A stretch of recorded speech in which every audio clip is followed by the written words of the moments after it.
at the city, man. They all showed up. They all showed up. Vandersloot gives it up. Parker to tie. You bet. Here's the 0-1. This is going to be a tough play. Bryant, the Cubs. Finds Rose.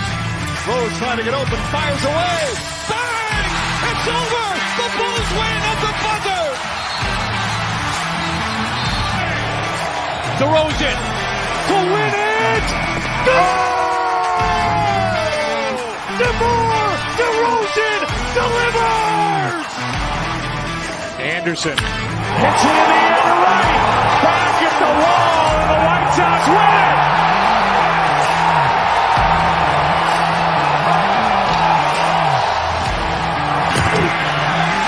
Big one-way, Fields stumbling. Trying to cut it back. Justin Fields making magic happen. There goes Fields. Touchdown!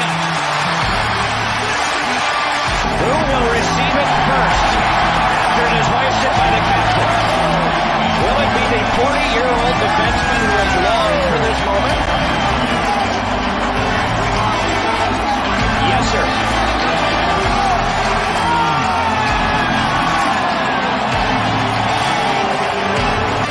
Walking right, Chicago!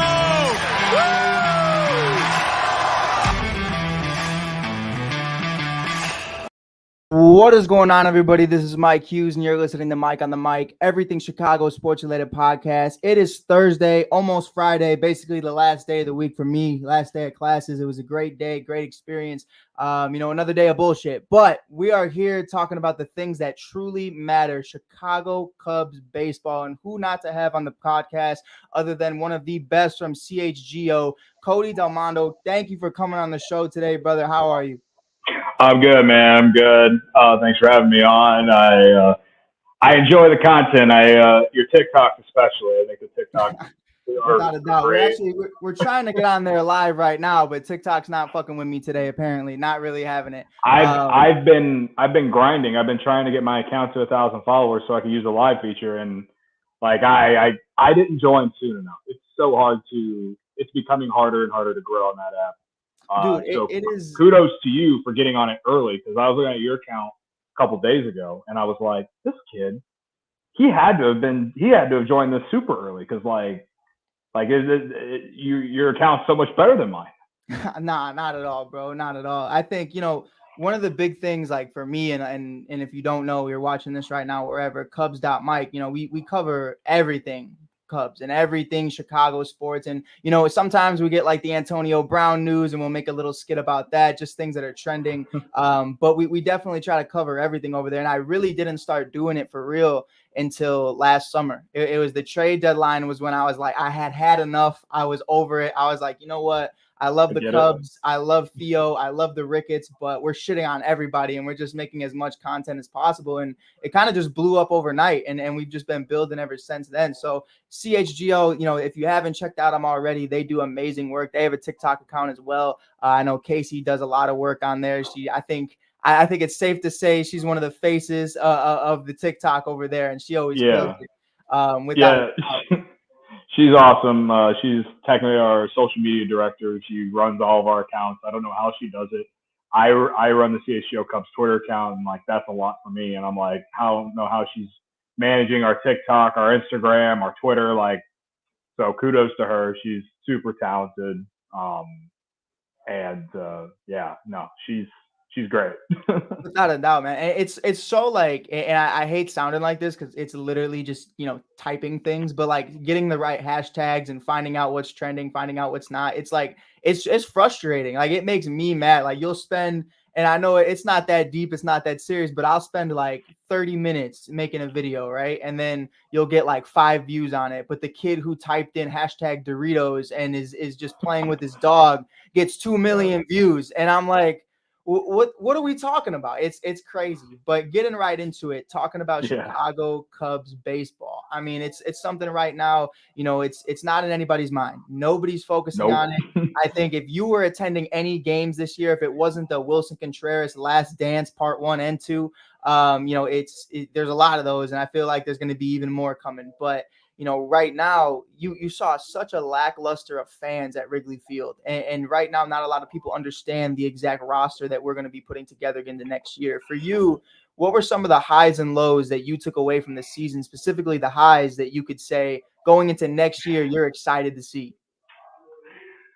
Yeah, I mean, if you would ask me that question, I don't know, before the All-Star break, I would have been like, maybe I could have came up with one or two things, and that's being nice. But they had a really good second half of the year, and the minor league system really took a big step this year, which was something that so many people cried and complained about as far as fans, Cubs fans, during the back end of the golden era, as a lot of people call it. But for me, the highs for the Cubs this year overall, I don't know if he's going to be here long term, but I mean, Ian Happ really he finally gave us a full year. He was someone that I thought maybe the Cubs wouldn't even tender a contract after last year. But he really came out this year and proved me and a bunch of people wrong. And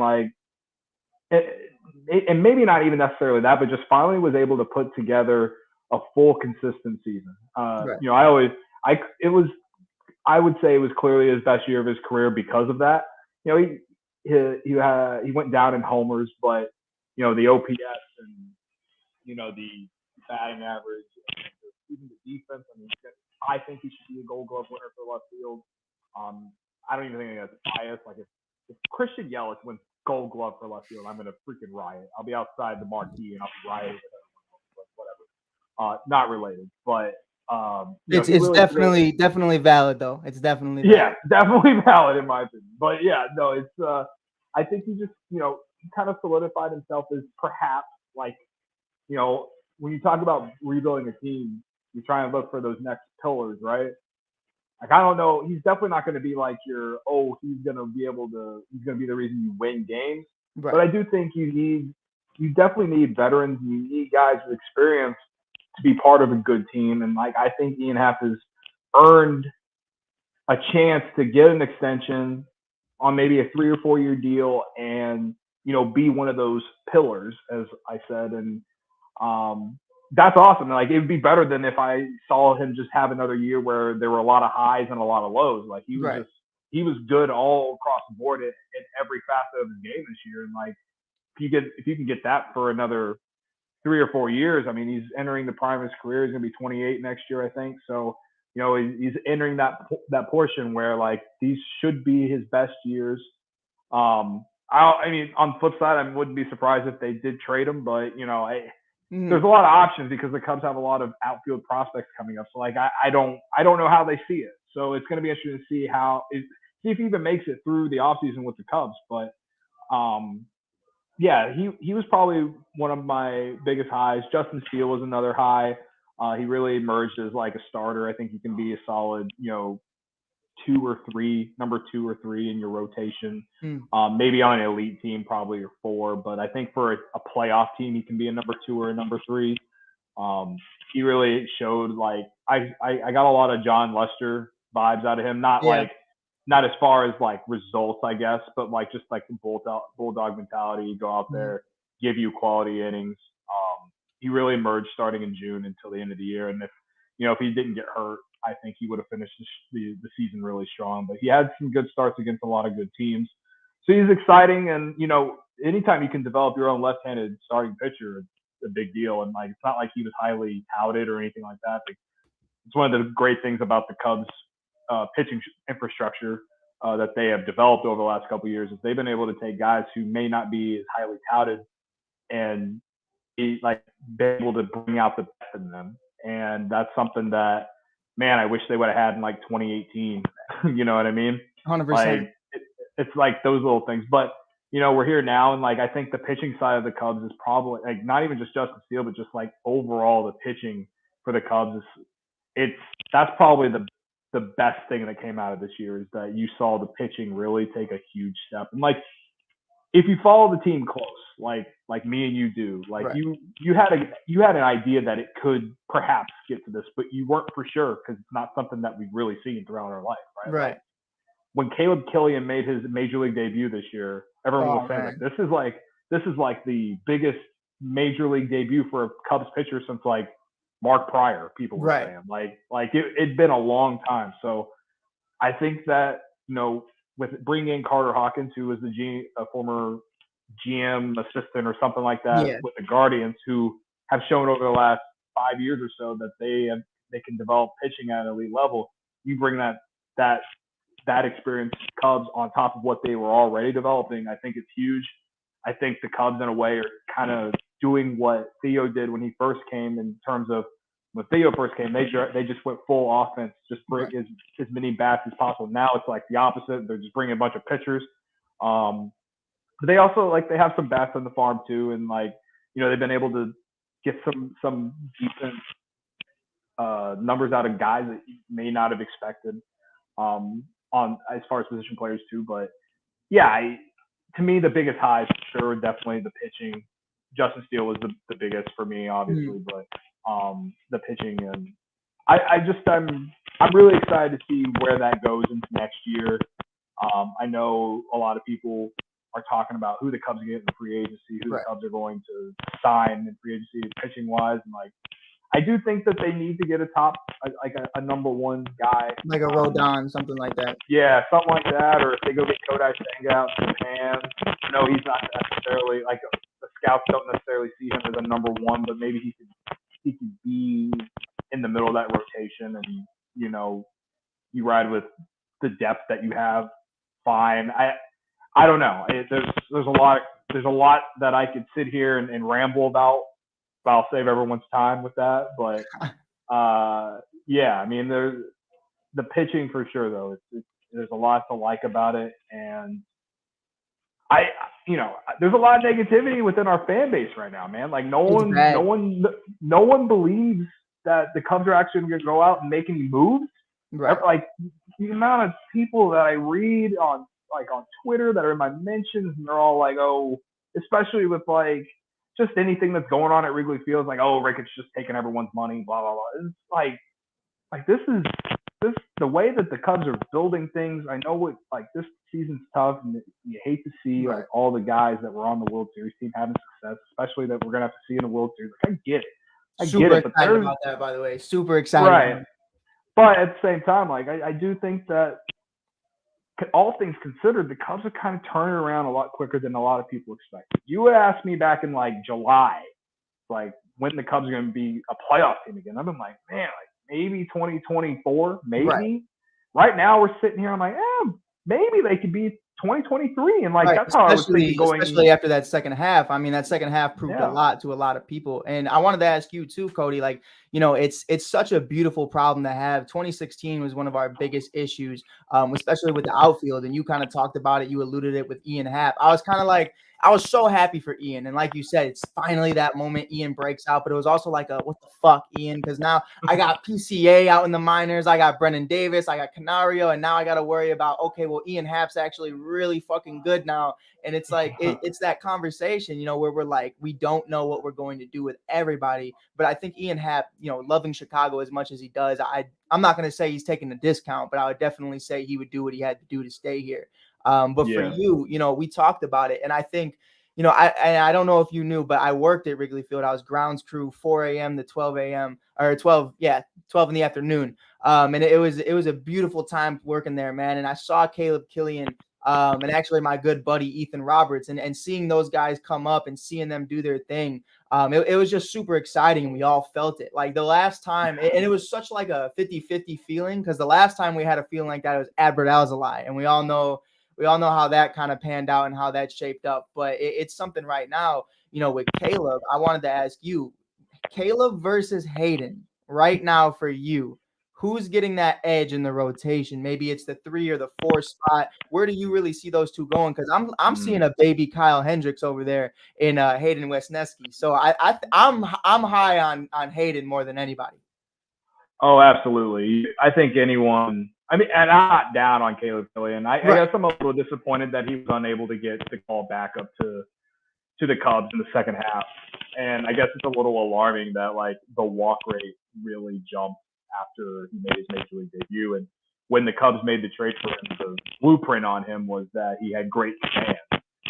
So like I don't know what happened in the second half. I'm hoping that you know he can get back to what we saw honestly in the first half when we were all begging to see him when the Cubs were playing bad. Right? I was at his debut at Wrigley against the Cardinals, and it was those like 3 or 4 innings that he pitched. They were like, especially the first time through the rotation, were great. Right. So the stuff is there. He looks like he's a guy, but obviously he's a young pitcher and he's going to go through the ups and downs and stuff. Hayden Wesneski, on the other hand, though, this guy came up and he's just like out here shoving it down people's throats. The slider's electric. He has the swag, the struts off the mound when he strikes guys out. The immaculate inning against the Pirates at the end of the year was fun. It was like, holy shit, this guy's got something. So like, yeah, as far as like opening day could be in the rotation potentially, right, like sooner rather than later, I would definitely lean Wesneski. I think that he could really be like maybe a number 5, number 4, number 5, just to because he's not someone you can pencil in number 1, right? Because it doesn't have the experience, he's never pitched. Right, he's not completely innings. polished for sure. Right. You can't just you can't go into the season with that. But again, when I was talking about the pitching, like the depth is great right now, and like if you got a guy like that with that kind of upside, and he's like battling for that number 4, number 5, or spot start, come out of the bullpen, multi-inning reliever type role, like kind of like what Keegan Thompson and Albert Alzolay are probably slated to be. Ooh, buddy, that's exciting stuff, man. That's exciting stuff. And like that's what kind of takes me away from like, oh, if the Cubs don't get a number 1 starting rotation, well, you those 3 guys, and if you get what you believe you get out of them, as long as you have starting pitchers who can go 5 innings, and you got those guys, like it's not like starting pitchers. A lot of them are going 7 innings anymore anyway. It's very rare to see. So like, I know a lot of people would be very disappointed if they didn't get a guy like Rodon or, one of those high end. I mean, I'd love to get DeGrom. Like, who wouldn't want Jacob DeGrom on the team, right? But I also, the way that I look at it is like, all right, well, if you do sign a starting pitcher, but he's not a number 1, that's good depth. But then you also have some of the guys that they've brought up and have proven themselves. I think Keegan Thompson has really proven himself. I think Albert Alzolay has kind of solidified himself as with a role in the bullpen as a multi-inning reliever as well. And I'm so happy you just said that, because I was not ready to have a conversation with you about him in the starting rotation. I am full in on Albert going to the bullpen. I think that's where he'd succeed, especially with Braylon Marquez's arm just completely falling off again in the minors. It's definitely something right now. And I think a big he's like the one. Yeah, he's the one arm that like just put it together, and it's so frustrating. But a big thing, I think not a lot of people realize either. At some point in 2023, we are going to get Cody Hoyer back, and people forget how good Cody Hoyer was. I mean, this kid was a stud coming in, and at the trade deadline last year, he was one of those guys. And I know you were probably one of them too. You look around and you're like, all right, which one of these guys am I buying a jersey of for the next 5 years? And you look around and you're like, I can't pinpoint anybody. And I was like, Cody Hoyer. And then everything happened with him with Tommy John. And I was just like, all right, maybe not Cody Hoyer. Maybe not. I've had Patrick Wisdom on the show a couple of times, and we've been talking about guys like James Triantos and Brennan Davis and Matt Mervis and company. And I had those guys on as well. And for you, I wanted to ask you, a lot of people are sitting here. A lot of people are asking, when is PCA coming? When is Brennan Davis coming? Right now, you look at it and you look at, and I'm going to use this as the example, because this is my personal opinion. If I think Wade Miley and Marcus Stroman and company don't go down, I don't even think we see Caleb Killian in 2022. And I think that's one of the biggest things. Right now, you look at Brennan Davis, he's still a little sore. I was just talking to him the other day. It's not back related, so that's a good sign. But it's something right now you need to know, like, these guys haven't had the most time in AAA, and Ian Happ's lackluster first few years in the league, a big part of that was because, in my opinion, Joe Madden brought him up way too early. And that was just one of the biggest things. So for you, we kind of talk about 2023 of being a playoff year. Now, when it comes to the actual prospects, How eager are you to get these guys up here? Well, I think Brennan Davis would have made his major league debut this past season if he didn't have the back injury, right? So it sucks that he's going whatever this is in the Arizona Fall League. They haven't really general soreness. I hope it's just general soreness, right? You talked to him, so I'll take your word for it that it's just that. I think he is the one that we'll definitely see in April next year. If he plays really well in the spring and is healthy, then I don't see why you don't start that guy on, at least have him on your opening day roster. I mean, the Cubs have a problem at center field right now. From my understanding, that he's played a lot of center field in the minors. Mm-hmm. So he's definitely the one that I at the very least would love to see opening day. Matt Mervis, he's also a guy that, I mean, I know the Cubs are kind of like, there's a rumor out there that the Cubs are interested in Jose Abreu, which is cool. Like, I think having a veteran first baseman DH type would be good, and it could help, be a veteran presence for a guy like Matt Mervis. But also Mervis, like, it's 1 year in the minors and it's great. Right. He's killing in the Arizona Fall League. Like, it's awesome. Like, I'd rather see that than him not do that, right? And he came on the scene this year, and like, it's exciting. It shows how good the Cubs, like, scouting and development and drafting has really changed over the last 5 years, and Right. That's exciting to see. So Mervis, I lean towards them not starting him on their opening roster in April, Right. but I also envision seeing him sooner rather than later. Right. I think that they signed someone like Abreu, or don't let me talk myself into Anthony coming back because he's going to opt out. Well, no, you better believe that was my next question, because don't let me talk myself into it. opting out potentially of his Yankees contract. I was going to ask you really quick, and it's something where Bryce Ball, for everybody that knows, if you don't, it's completely okay. We get him out of Atlanta in the Jock Peterson deal, and it's one of those conversations where going into 2022, and probably for the first half of 2022, that's your best ranked first baseman. Here comes Matt Mervis in the second half, just completely obliterating baseballs. I mean, the guy was insane. He's a great guy to talk to. He's a class act. He's a great individual. He works his ass off. But it is that conversation of like, okay, but I haven't seen enough product of it yet. So right now, Cody, Jose Abreu, or Anthony Rizzo, who are you bringing back? Or who are you bringing back to Chicago, I should say? All right, well, with my emotions still part, then I would definitely bring Rizzo back, right? We're ending the video right here. Thank you for your time.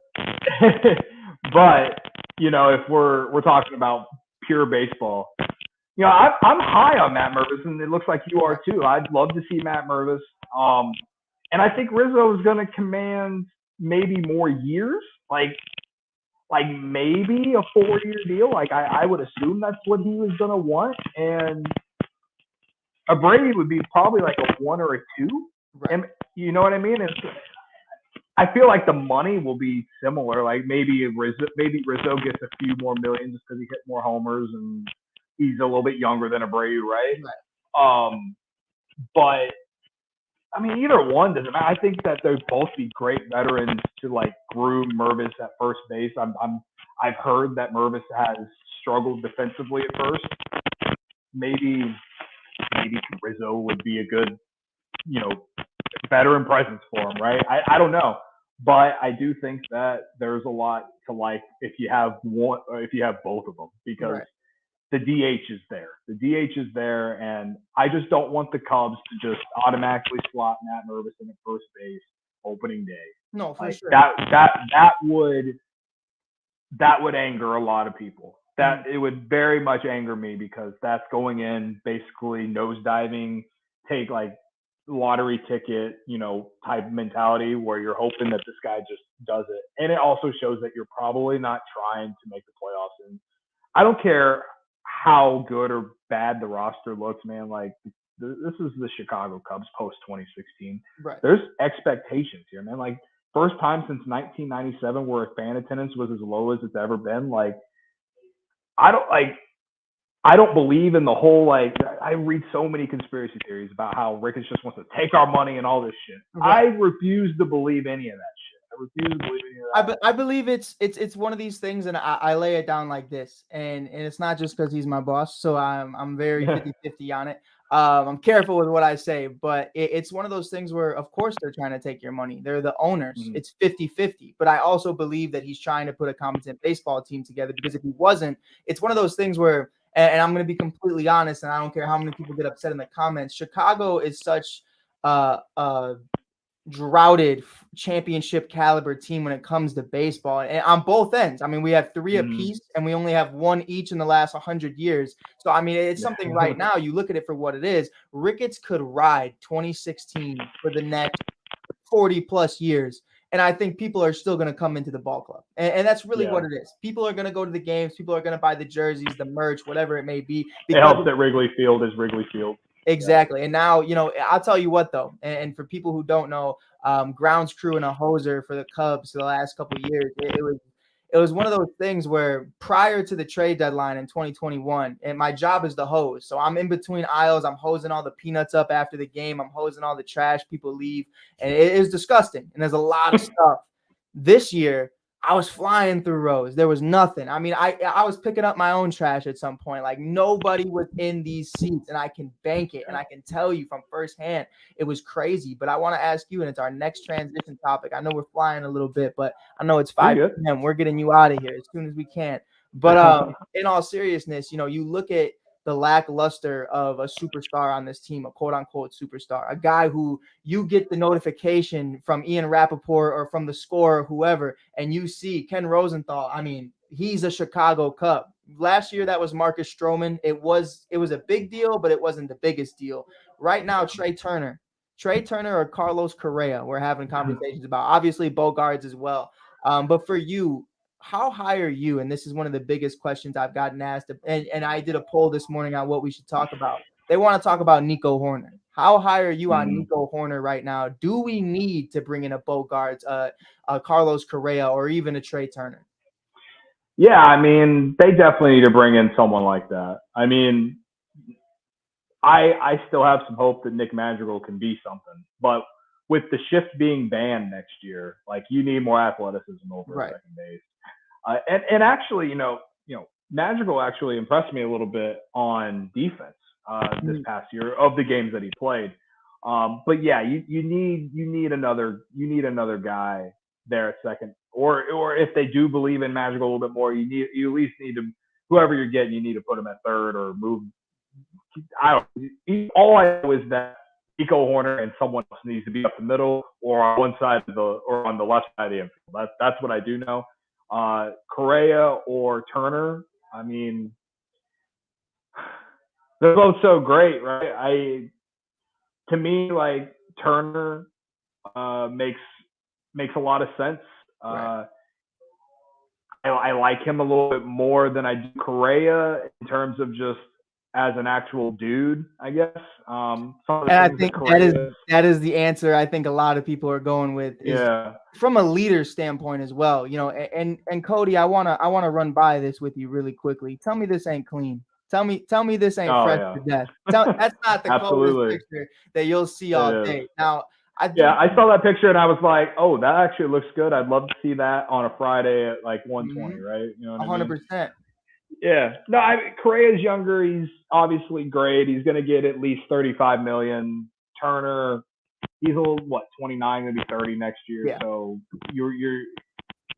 they're both going to command like long-term deals, I feel like. And it's going to be interesting because I think a lot of teams are done giving those like 10-year deals, man. Like, this free agent market is going to be very, very interesting because like COVID's done and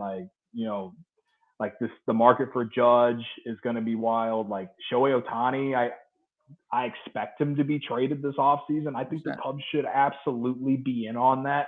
Not just because they're the Cubs, but because it makes a lot of sense to make that trade, and they have the depth in their farm system to be able to do it. Do they have the best ranked prospects, I guess you could say, to get a guy like Ohtani? Probably not, but they are a top 10 farm system.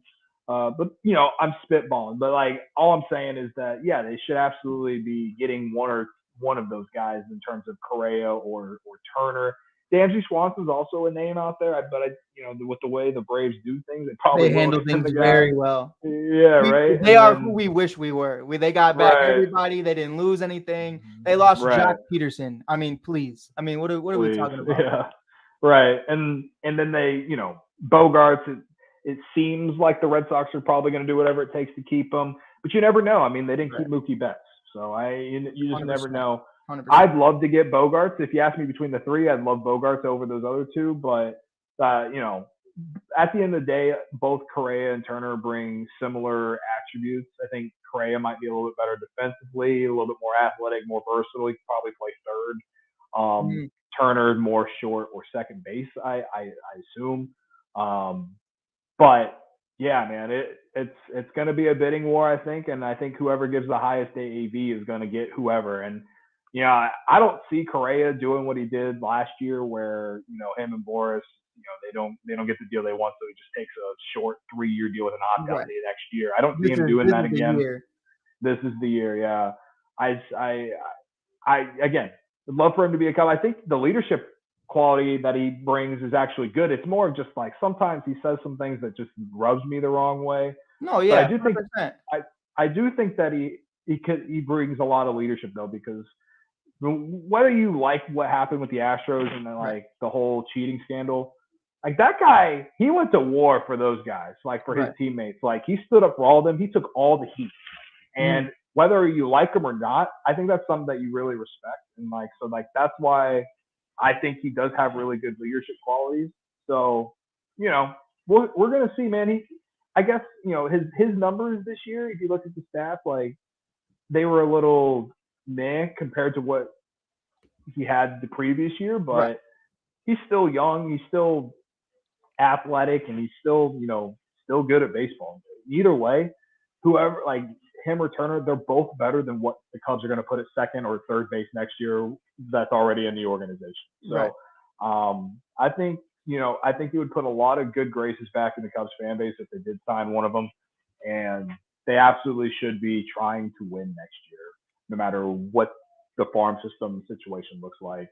So, yeah, man, we're going to see. I'm looking for – I need this World Series to get over and done with so we can get to hot stove, man. I honestly, this playoffs have been kind of brutal to watch just because, it's all our boys. It's all our guys doing things, but also, I'm just, so tired of the Cubs not being part of it. 100%. I for sure got spoiled. We for sure got spoiled during the golden era, and it was fun. It was great. We deserved it, to be honest with you. And now the last few years, do you even want to count 2020? So if you don't even count 2020, which I don't, because it was 60 games, and then if you count how 2019 ended, we're talking about 4 years now where the Cubs haven't really they haven't been part of October. And then even 2018 was just one game. So you can go as far back to 2017. One very long, drawn out fucking game. I mean, it was the worst. It was the worst Cubs playoff game I think we've ever really seen outside of 2017 Dodgers, maybe 2015 Mets. I mean, something like that. But Cody, for you, you look at it and it's not. I'll never knock a guy. Maybe Zach McKinstry. Maybe I'll knock Zach. But I think one of the big ones when I look at Nico and I look at Nick, one of my biggest flaws is, you guys combined don't play as many games as Trey Turner as a whole. And that's one of the biggest issues is their health right now. So I think you kind of hit the nail on the head. And I think one of the biggest things not a lot of people even talk about, especially with Trey, not only is the shift being banned, but the bases are going to be improved and the bases are going to be a lot bigger. So Trey Turner already having damn near 30 stolen bases this season. I mean, it's a perfect setup. I get Correa is definitely a better defender by miles. I don't think it's close. And that's not a shot at Turner. Turner's great as well, but Correa is in a class of his own.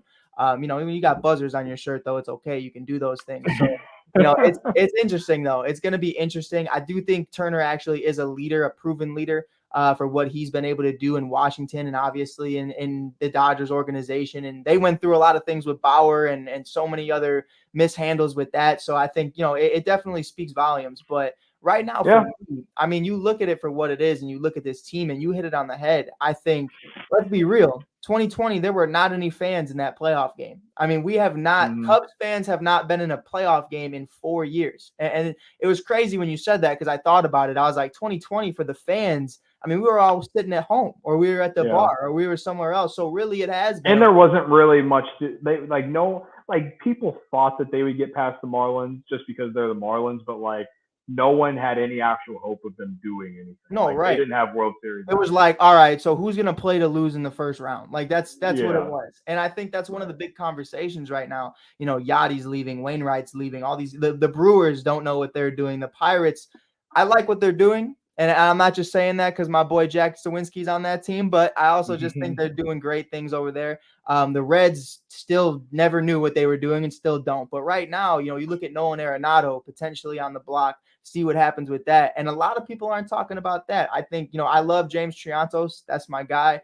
We just had him on the pod the other week, but it's definitely a conversation where if no one comes to the Cubs and he says, hey, listen, for whatever reason, I love the color blue and I love Wrigley Field on a Friday afternoon and I want to be a part of this, how big are you on bringing in a guy like that? Bro, if they bring in Nolan Arenado, like if we bring another Cardinal to this team, like I don't care what anyone says about Jason Hayward, like the fact that he took less money to come to the Cubs instead of we got love for Jason on this podcast. Yeah, right. Like Jason the player and Jason the man are two different conversations on this show. Yeah, so we got mad love for Jace. But I wanted to ask you, I forgot to even kind of bring it in. You talked about earlier, you know, we're not going to see 10-year deals anymore. Now, a Nolan Arenado, how fast are you signing a 10-year deal with Nolan Arenado?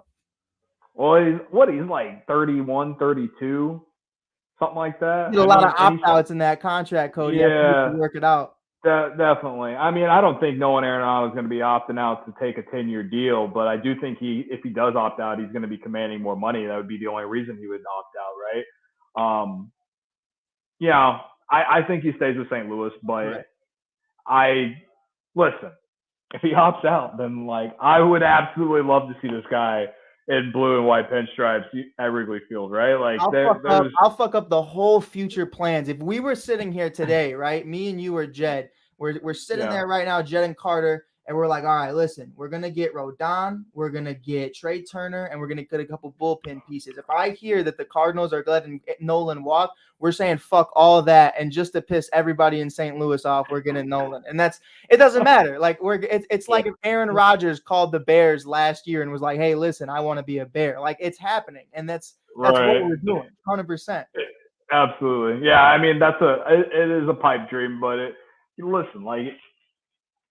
If he opts out, it's because his agent's telling him that he can make more money. But he's already making like 30-some million though. Like, and he's entering like his mid-30s. Like, I think he's gonna stay and you know continue to play for that stupid organization. But without a doubt, and he also, let's be real, had an MVP year with Goldie, and that was not, I will give them their flowers. They had an MVP caliber season to both of them. That duo is nice. If Jack Flaherty was healthy, I think it's kind of a different conversation with how I had them potentially going to the World Series. That was me. Like I thought they had it. Well, it's weird because like it's like the first time in my life when that team makes the playoffs and like their pitching is the weak link, right? Like and it still is. I mean.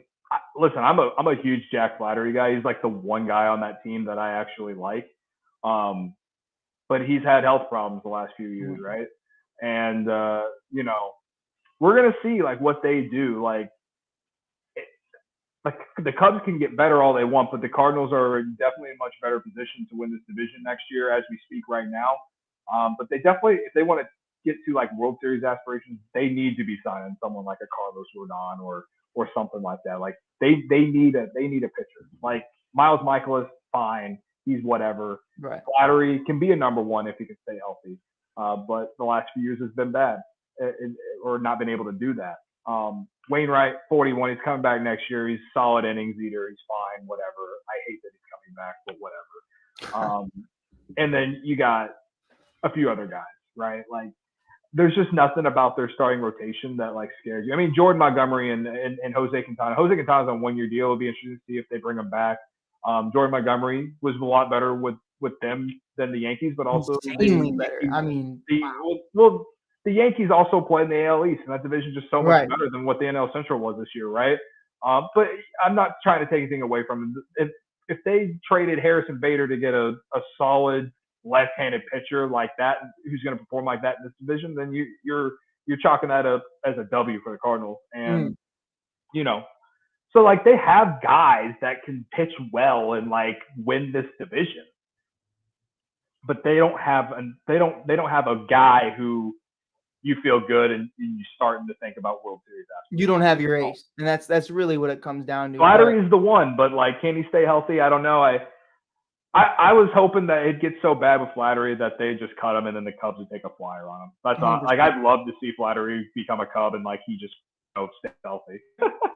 Without a doubt. Yeah, you know what I mean. But that team, they're going to be the team to beat next year for sure. I think the Brewers are trending down. Their president of baseball operations just stepped down today, and like that Yelich contract is really going to hurt them over the next few years because they're just a team. They're an organization that doesn't spend money. They're a small market, and they're paying him. And like he's been fine.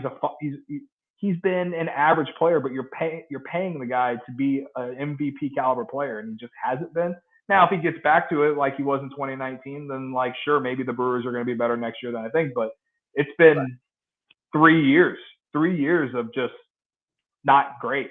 And it was that foul ball off the knee to me to where after that you just never saw the same Christian Yelich. And it's a huge thing about your athleticism. You saw him in the Marlins organization. He was a huge defensive presence, a Gold Glove candidate kind of guy. And then he automatically switches, and turns into this MVP caliber guy with Javi Baez, which it's crazy to think of that MVP race back then versus who they are now. It's like such a weird. It's like these guys couldn't hit water if they fell off a fucking boat. And we're talking about MVPs and having incredible years. But, we got one last question for you before we let you go. And it does tie into St. Louis. Right now, Wilson Contreras is one of the. Oh, here we go. It's one of the biggest names everybody's talking about. Obviously, you're only giving him an option. You're not really going to give him what he wants. Just a qualifying offer isn't enough for him. And after being in this organization with a lot of people not understanding, your casual fan doesn't know, he's been here for over a decade. And that's the reality of it. And he loves this place. Mm-hmm. He wants to be here. But for you, do you see Wilson Contreras returning to the Chicago Cubs? And if not, what is the probability he goes to the St. Louis Cardinals with Yachty being gone? Because they're huge on him. They're already saying they're huge on him. Apparently, the fan base is, but their fan base isn't exactly the smartest people. Listen, I'd love for Wilson to come back. I think the market for him might be underwhelming like it was at the trade deadline. I tend to believe that Jed didn't overplay it. I know a lot of people think that Jed overplayed it because they tried to trade him and then they just didn't get what they wanted. They thought the compensation pick that they'll get that's going to be attached to him after they extend the qualifying offer is going to be more valuable than what they would have got. I mean, I guess that's what says a lot about catchers when they're 30 years old. Where does he go? I mean, listen, emotionally, if he went to the Cardinals, it would suck. It would hurt. But from pure baseball standpoint, to me, it just doesn't make any sense to me why Contreras would go to St. Louis or why even the Cardinals would want him. Right. Because for 2 decades, they had a defensive-minded catcher who couldn't hit shit, but for some reason, I'm being told that he's one of the greatest hitting catchers ever. But whatever. Talk your talk. Talk your talk. It's all right. I don't know why they would flip that script, and the fact that you just talked about Arenado and Goldschmidt having MVP caliber years. Like their offense is fine. They have those 2 guys. Lars Nootbaar, a creative player that I have no idea how he came out of anywhere. Like he's actually pretty good. As much as I like to make that joke. Dylan Carlson, they didn't trade for Juan Soto because they have high hopes for him. Like they have Tyler O'Neill who hit 30 bombs 2 years ago, but was hurt this year. Like they have a lot of guys on offense. To me, if you're gonna like again, if he gets when the Cubs extend the qualifying offer, I think it comes up somewhere between 19 and 20 million for next year, somewhere in there. Like if they pay that kind of money or more for a catcher, that to me, that just doesn't sound like the Cardinals. The Cardinals, they will spend their money. They've always spent their money wisely. You never talk about the Cardinals having a bad contract. And again, this isn't me saying that I think Wilson's going to be bad or that he is bad. Right. It's just the fact of the matter. I mean, there's a reason that he only caught like 70 games for the Cubs. Yeah. It was bad. I mean? Yeah, he was DHing more than he was catching. And I know a lot of people would think that, with the trade deadline and all that, like they didn't want him to get hurt and all that stuff. And that's fine. Like I get that. But like, and I don't even think he's as bad defensively as like a lot of the people around the league think, because at the deadline, coming up to the deadline, there were a lot of like reports coming out of the Athletic of those guys talking to league executives, and they were all saying, he doesn't call a good game, he doesn't take criticism well, this and that, this and that. And like I think on part of it is they're trying to push that value down, and the other part is like there has to be some sort of truth to that. Like so, like. But I do think if you can catch for not only you Darvish, but for John Lester especially, I think you can catch for damn near anybody. I agree. So like a lot of that is like I think a lot of teams are just trying to push the value down. But again though, like minus defensive run saved this year, the framing is towards the bottom of the league. It's gotten better, but it is towards the bottom of the league. And most teams that go deep in the playoffs, a lot of them have defensive-minded catchers starting. I mean, Martin Maldonado's been starting for the Astros forever, and he can't hit shit, but he's a great defensive-minded catcher. And listen, I'd love to have Wilson around. I think he's great. Emotionally, he's awesome. Like for my emotions, like to have him, I'd love to have him around, but like this guy's trying to get like a 5-year JT Realmuto type contract, and I just don't think the Cubs are going to do that. I don't think any team's going to do that. But if the Cardinals decide to do that, I will actually probably laugh about it. All power to them. You can have them. Yeah, like it's you can have one of those things. Cody, I do want to ask you, and it's our last topic about Wilson. He's the youngest guy in his free agency class right now. I mean, Yachty is leading the polls. Obviously, he's retiring, but at 40.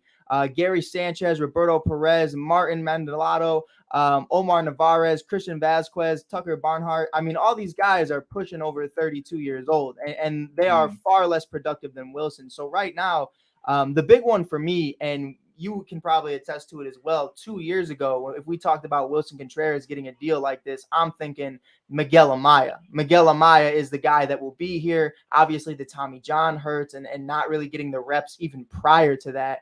We're kind of in a situation right now where there's not really anybody next to Miguel Amaya in the minors where we can look at and be like, you're the guy. Are we rocking out, in your opinion, with Jan Nomes as the day one catcher in 2023? Or do you think the reason that, free agency is really bad when it comes to bringing in a catcher right now, and the farm isn't looking any better? So is Wilson a forced signing for us? Oh, again, I think that if they do bring Contreras back, it'll be on the 1 year, like the qualifying offer, right? And the only way I see Contreras doing that is if, the market for him just isn't what he hopes, and he just takes another 1 year deal, and we'll see what happens.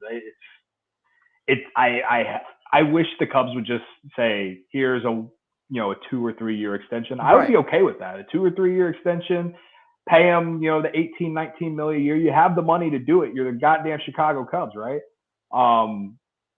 But they see a different route. Listen, when they signed Yan Gomes last year in the offseason, like I looked at it and I was like, solid backup for Wilson. A lot of people thought that meant they were going to trade Wilson soon, but then it didn't happen. But look, Yan Gomes is a really good backup. He's a really good backup, and that's really about it. If they don't bring Contreras back, they'll have to get someone. Christian Vasquez isn't a bad idea to me. Solid. But if he wins a World Series right now, why are you leaving? You know what I mean? True. Like that's one of the big things. To the Cubs right now, I'm with all these rookies. I'm versus Verlander. I'm good. Like I'll stay with Verlander. It's fine. Right. Yeah. We're gonna see though. We're gonna see.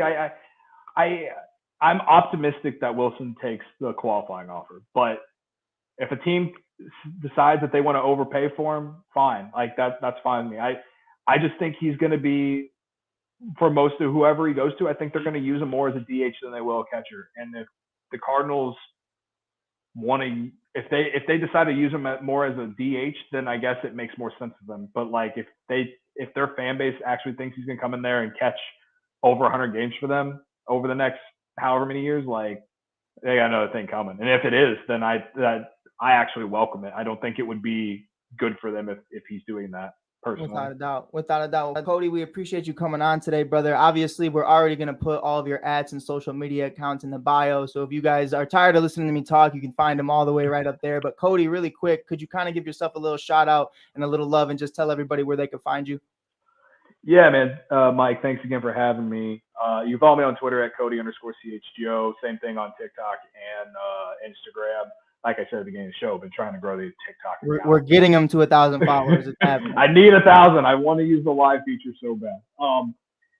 Yeah, you can follow us there. You can follow CHGO Sports on Twitter, CHGO_sports. Same thing on Instagram and TikTok. It's just CHGO on Facebook if you still use that dumb website. Yeah, I think I named it all.